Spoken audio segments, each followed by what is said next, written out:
والدین کی نعمتوں سے کون استفادہ کرتا ہے؟ اولاد کرتی ہے۔ ایک والد پوری زندگی لگا دیتا ہے کہ اس کی اولاد کا مستقبل بہتر ہو، وہ اپنے بہت ساری چیزیں ناجائز بعض اوقات کر دیتا ہے کہ نہیں کرنی چاہیے، لیکن پھر بھی کر دیتا ہے کہ میری اولاد کا مستقبل تباہ و برباد نہ ہو، میری اولاد خراب نہ ہو میرے جانے کے بعد۔ اور والد کی معمولی سی سخت زبان اولاد برداشت نہ کرے، کیا اسلام ہے، کیا مسلمانی ہے، بلکہ کیا انسانیت ہے۔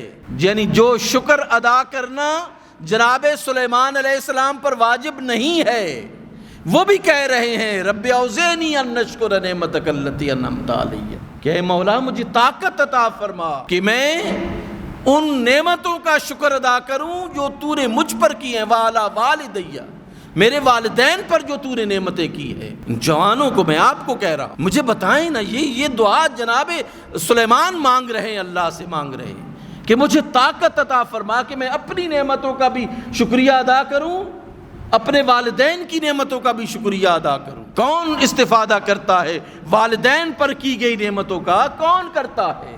اولاد ہی تو کرتی ہے نا۔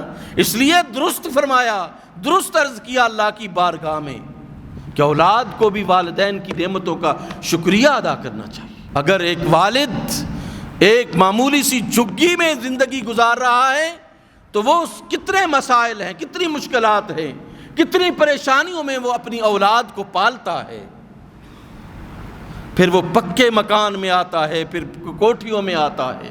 یہ کوئی ایک دن کا کام نہیں ہے میرے بچوں، جوانوں، یہ ایک دن کا کام نہیں ہے، پوری زندگی صرف ہوتی ہے ایک والد کی۔ وہ بہترین جوانی تمہارے مستقبل کے لیے ختم کر دیتا ہے، اس کی زندگی کی کئی خواہشات تمہاری خواہشات پر قربان ہو جاتی ہیں، تو زندگی کی رونقوں کو پسے پشت ڈال کر تمہاری طرف دیکھتا ہے۔ اور صرف ایک دفعہ اس نے اگر جھڑک دیا تو تم نے گلے اور شکوے شروع کر دیے، میرا والد یہ کرتا ہے، میری والدہ یہ کرتی ہے، یہ کرتا ہے، وہ کرتا ہے۔ آج ہم سب اگر اچھے مکانوں میں رہ رہے، اچھی زندگی گزار رہے ہیں تو اس میں کس کی محنت ہے؟ ہمارے والدین کی محنت ہے۔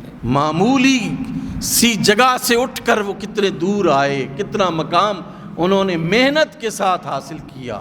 آسمان سے پوچھ کہ یہ تنگ و تاب ہلال کن مراحل سے گزرتا ہے کمر ہونے تک۔ ایک دن کا چاند جو لکیر آپ کو نظر آتی ہے، اس کو کتنے مراحل سے گزر کر پورا چاند بننا پڑتا ہے، اور وہ چاند، پھر اس چاند کی روشنی تم حاصل کرتے ہو، استفادہ تم کرتے ہو۔ وہ تو چاند اپنی مکمل روشنی دینے کے بعد ختم ہو جاتا ہے، اس کی روشنی میں بیٹھ کر تم نے تعلیم و تعلم کیا ہے۔ زندگی کے نشیب و فراز جو آئے ہیں اس نے اپنے زیر سایہ تمہارے گزارے ہیں، اس نے زندگی کے نشیبوں میں بھی تمہارا ساتھ دیا، زندگی کے فراز میں بھی تمہارا ساتھ دیا، مشکلات میں بھی وہ تمہارے سامنے کھڑا رہا، مصیبتیں تم پر آئیں تو اس نے اپنے اوپر جھیلی۔ اور ہم پھر کہیں کہ نہیں یہ تو میرا اپنا کمایا ہوا مال ہے، جی میرا والد، اب میں اتنی پیسے کماتا ہوں، محنت کرتا ہوں تو میں نے اپنے لیے کماتا ہوں، اپنی اولاد کے لیے کماتا ہوں۔ اب والدین کہتے ہیں مجھے، ہمیں بھی سپورٹ کیا جائے۔ آخر اس مرحلے تک پہنچنے، اس مقام تک پہنچنے کے لیے اس نے بھی تو بہت کچھ آپ پر خرچ کیا ہے، اس نے بھی تو بہت زندگی کے ماہ و سال تمہارے اوپر لگائے، تو ہم یہ سمجھتے ہو کہ ویسے ہم اتنے بڑے ہو گئے۔ اسی سے تم ذرا اندازہ لگاؤ کہ والدین نے کتنی مشکلات گزار کر تمہیں ایک اچھا انسان، ایک پڑھا لکھا انسان اور ایک کامیاب انسان بنایا ہے۔ اور جب تمہارے پاس زندگی کی عیش و عشرت آتی ہے، اپنے والدین کو بھی بھول جائیں اور اپنے رب کو بھی بھول جائیں، کہاں کی انسانیت ہے؟ ہم میں سے کتنے ہیں جو ہفتہ وار اپنے والدین جو دنیا سے چلے گئے ہیں ان کے قبور پر حاضری دیتے ہیں؟ کتنے ہیں جو دعا کرتے ہیں؟ اللہ نے لاکھوں روپے دیے ہوئے، ہم کتنے ہم ان کے ایصال ثواب کے لیے ہم جو ہے وہ خرچ کرتے ہیں، نیت کر کے کہ یہ میرے والدین کی نام اعمال میں جانا چاہیے۔ کتنے ہم؟ اللہ کا نبی کہتا ہے کہ مجھ پر بھی جو تو نے رحمتیں کی ہیں اور میرے والدین پر بھی جو تو نے رحمتیں کی ہیں، ان نعمتوں اور رحمتوں کا میں شکر ادا کرتا ہوں، مجھے توفیق عطا فرما دے کہ میں ان نعمتوں اور رحمتوں کا شکریہ ادا کروں۔ اس دنیا میں والدین سے بڑی کوئی دولت نہیں ہے، جب وہ چلے جاتے ہیں تو پھر تمہیں کوئی کہنے والا نہیں ہوگا کہ تم جنت میں کیوں جا رہے ہو یا جہنم کی طرف کیوں جا رہے ہو۔ تباہی اور بربادی سے روکنے والے ایک یونٹ ہے ماں اور باپ۔ آپ کے دوست احباب، آپ کے عزیز و اقارب کہیں گے پھنسے یہ تباہی کی طرف جائے، اس کا والد بڑا کہتا تھا میں نے اولاد کو یہ بنا دیا وہ بنا دیا، ادھر کر دیا ادھر کر دیا۔ اس لیے ان کی ایک ایک بات کو زندگی کا سبق سمجھ کر اس پر عمل کریں۔ اس دنیا میں پورے روئے زمین پر انسان کے لیے والد اور والدہ سے زیادہ کوئی شفیق نہیں ہو سکتا، کوئی نہیں ہو سکتا۔